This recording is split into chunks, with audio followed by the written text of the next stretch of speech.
So hello guys, welcome to my YouTube channel. तर आम्ही आज आलो आहोत बर्डीमध्ये शॉपिंग करण्यासाठी. तर लगेच आम्ही ना आमची गाडी तिथे लावली पार्किंगला आणि तिथून निघालो. समोर वळलोच की आम्ही आपल्या शॉपिंगला लागलो. मला तर काही घ्यायचं नव्हतं, मी फक्त टाईमपास करण्यासाठी ना फिरण्यासाठी आली होती. तर आम्ही हा टॉप बघितला इथे, तर टॉप पण नाही आवडले आणि समोर निघालो की समोर पण खूप काही आहे म्हणा, पण पहिल्यासारखी तर काही मजा नाही आहे यार बर्डीमध्ये. मग इथे या लोकांनी वॉच वगैरे बघितले, पण त्यांना पण ते काही आवडलं नाही. मग इथं टॉप बघितले, ते दादा आम्हाला म्हणाले की आतमध्ये जा, आतमध्ये खूप छान छान टॉप आहे. तर मग मी पण माझ्यासाठी बघितले, पण मला बी काही आवडले नाही. आवडते पण पैसे लागते ना घ्यायसाठी, म्हणून मी काही घेतले नाही बा. मग तिथून पण आम्ही निघालो आणि समोर वळलो की समोर जाऊन बघूया आता काय घेतात ते लोक.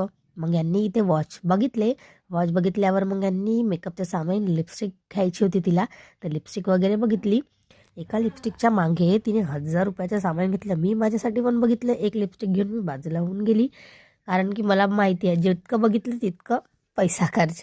तर मग मी साईडला झाली. मग यांनी इनी एका याच्या मागे, लिपस्टिकच्या मागे किती 1000 रुपयाचं सामान घेतलं. तिथे मी साईडला बसून यांचे नाटकच बघत होती.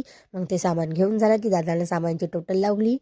मग आम्ही तिथून निघालो आता घरी जायसाठी. तिला चप्पल आवडली, ती चप्पल घेतली. मग चला, मग बाय गाईज, भेटूया दुसऱ्या व्हिडिओमध्ये. दुसऱ्या व्हिडिओत बघा की आम्ही काय केलं.